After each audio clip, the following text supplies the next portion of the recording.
Agritsikahan at iba pa. Agritsikahan at iba pa ay mga kwento ng iba't ibang uri ng tao na sumasalamin sa pagpupunyagi ng isang pamilya o individual upang lumago ang kanyang pamumuhay bunga ng agrikultura. Mga kwento ng mga tunay na Pilipino na may puso at pagmamahal sa kapwa, sa kalikasan, lalo na sa agrikultura. Mga individual na patuloy na nagbibigay ng positibong ehemplo sa bawat Pilipino na ang pagtsatsaga at pagsisikap sa buhay ay siyang magiging susi ng bawat isa para umangat sa buhay. Tayo nang tuklasin ang mga iba-ibang kwento ng isang pangarap dito sa Agritsikahan at iba pa.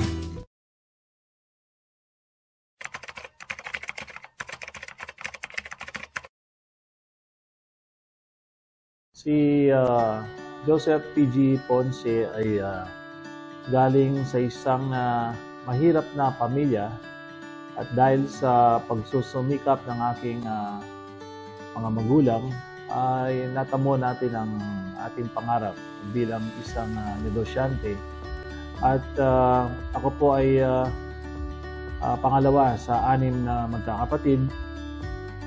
May 4 na anak at sa ngayon ay isang negosyante at isang public servant po.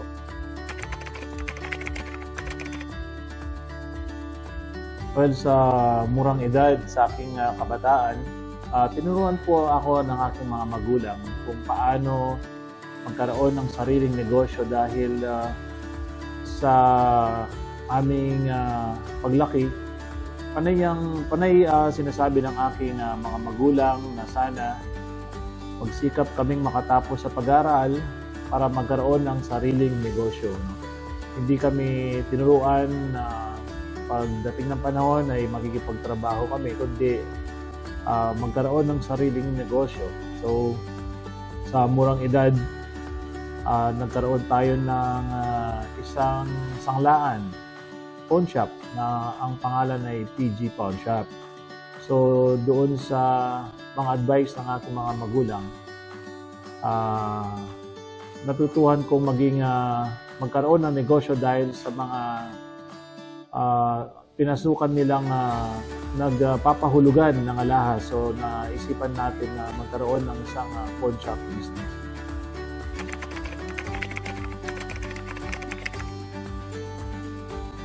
Well, of course, sa murang edad, sa pagpasok ko sa larangan ng negosyo, sa sanglahan at pagbebenta ng mga alahas, ay natamo ko ang magandang buhay at nakuha ko ang aking inaasam na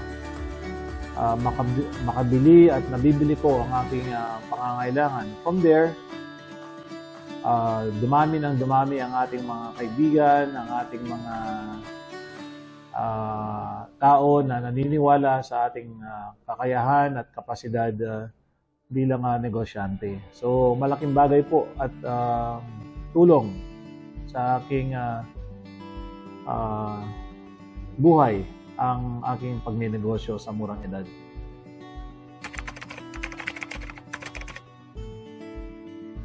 Ang aking inspirasyon sa aking matagumpay na buhay at sa aking pagunlad ay ang aking mga magulang. Dahil sila po ang nagbigay ng lakas na loob sa akin, nagturo, kahit na madapa ka man or susubukan ka ng tadhana, ay sila pa rin ang nakaantabay sa aking likod at sila po ang nagsuporta sa akin tuwing may malaking problema na kapag hindi ko po kaya hawakan o dalhin ang isang problema, wala po akong ibang lalapitan kundi ang aking mga magulang. Kaya sila po ang nagbigay ng malaking inspirasyon sa aking tagumpay, sa aking buhay.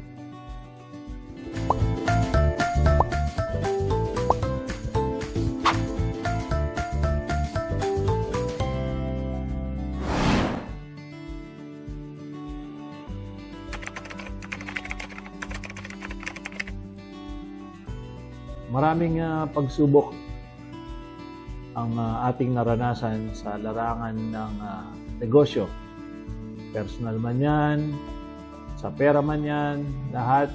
Pero dun sa ating experience sa pagnenegosyo, nakayanan natin ang iba't ibang pagsubok ng buhay.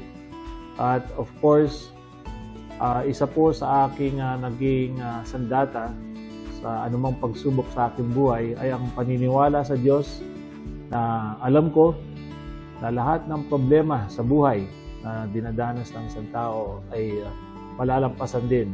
Manalig lang tayo sa ating Panginoon.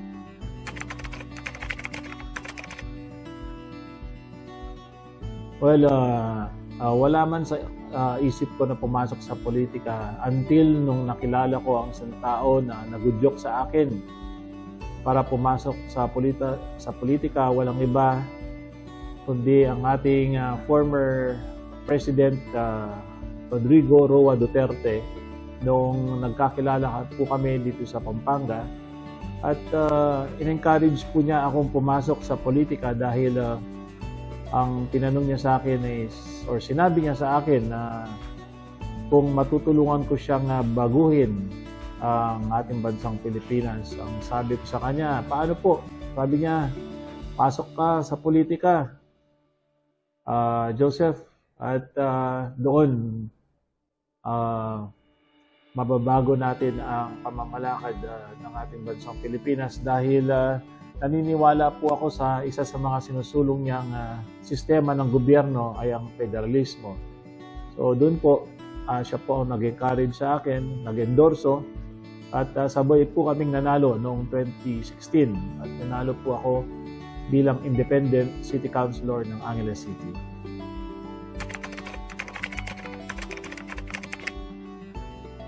Ang Barangay Balibago ay isa sa pinaka-mayamang barangay sa buong Central Luzon. Ang pagkakaiba bilang city councilor at ngayong isang kapitan ng isang napakalaking barangay, ang Barangay Balibago, ay ibang-iba po dahil ang alam ko at nasaksihan ko ng personal ngayon ay sobrang hirap. Mahirap pa sa isang mayor ang maging kapitan ng Barangay Balibago dahil sakop ko po ang tatlong sistema. Ano yung tatlong sistema na yon? Ang legislative, ang executive, at ang judiciary. So, lahat po nakapasan sa aking balikat ang mga problema, ang programa, ang pagunlad, at expectation sa Barangay Balibago.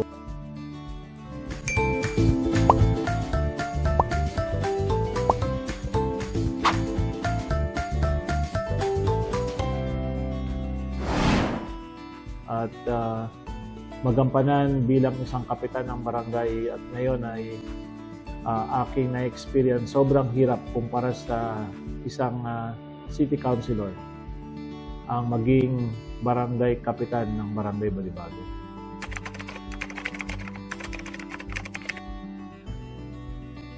Marami po tayong priority pero ang tatlong top priority po natin, unang-una ang katahimikan at kaayusan or peace and order ng ating barangay. Pangalawa, ang kalinisan dahil isa sa mga prime problem ng isang barangay dito sa Central Luzon ay ang basura. So, may mga programa tayo paano natin mapalinis ang kapaligiran ng Barangay Balibago. At pangatlo ay yung anti-poverty program natin, kung paano natin maiaangat ang kabuhayan ng bawat isa sa mga nasasakupan ng Barangay Balibago.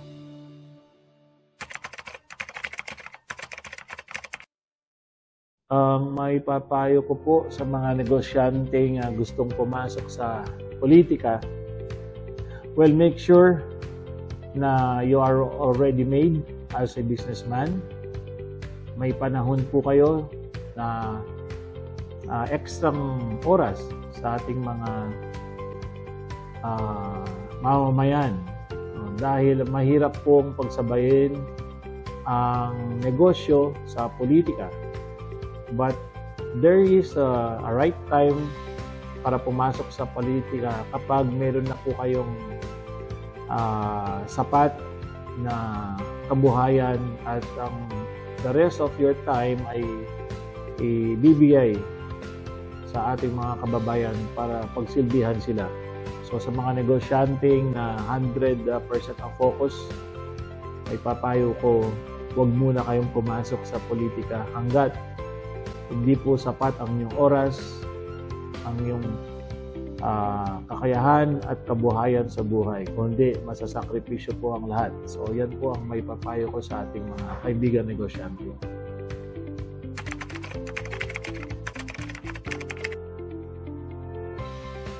Isa sa mga pangarap ko bago maging negosyante at isang politiko ay pinangarap kong isang maging ambassador ng isang bansa, international ambassador. Na I think with my experience, with my knowledge, and with my wisdom po, gusto kong mapagsilbihan naman natin ang ating mga kababayan sa ibayong dagat. So yun po ang isa sa mga pangarap ko na hindi ko na-achieve na maging ambassador sa isang maunlad na bansa, international.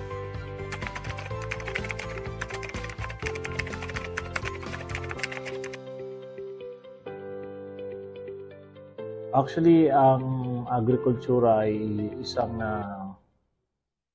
top priority ng ating national government. Gayon din, down to our barangay, I am encouraging my constituents na kung may bakanting lote po sila, ay magtanim ng gulay o anumang prutas sa kanilang bakuran nang sa ganon sa pagdating ng panahon, may mapagkukunan ng pagkain ang ating mga pamilya na maging self-sufficient at mapagkukunan ng extra income pa ang pagtatanim sa ating mga likod, bakuran ng ating mga bahay. So, may mga ilang bakanting lote dito sa ating barangay na pinoprograma natin ngayon ng ating committee sa agrikultura na magkaroon ng proyekto at partisipasyon ng komunidad ng Barangay Balibago na magtanim ng mga gulay at pwede mga prutas sa mga bakanting lugar ng aming barangay.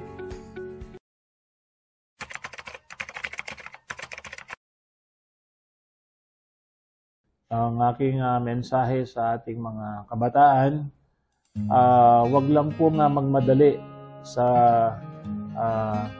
panahon ng inyong mga kabataan. Ang ating mga youth ngayon, manalig tayo sa Panginoon at we have to aim high. Hindi po bawal ang matataas na pangarap. At ang may papayo ko din ay sundin natin ang ating mga magulang na walang ginawa kundi ang magandang kinabukasan natin at hindi po tayo mapapahamak kung ano man ang gusto natin in the future. So, mag-aim high lang po tayo at Diyos na po ang bahala at magbibigay ng ibang pamamaraan at manalig po tayo sa ating Panginoon. Dahil sa ating mga tagapag-nood at taga-subaybay ng ating programa na ito, gusto ko lang pong ipalam sa lahat na ang ating panunungkulan bilang kapitan ay bagong pagsubok sa ating buhay. Kaya gusto ko lang pong hitayatin at sabihin sa ating mga manonood na nasa inyo rin po ang tagumpay ng isang nanunungkulan. Sa ating pong mga public servant, kailangan natin na ma-involve ang ating komunidad para maramdaman po nila ang kanilang partisipasyon, ang kanilang kahalagahan para maging matagumpay kung ano man ang plano ng gobyerno sa ating Pilipinas. Again, maraming salamat.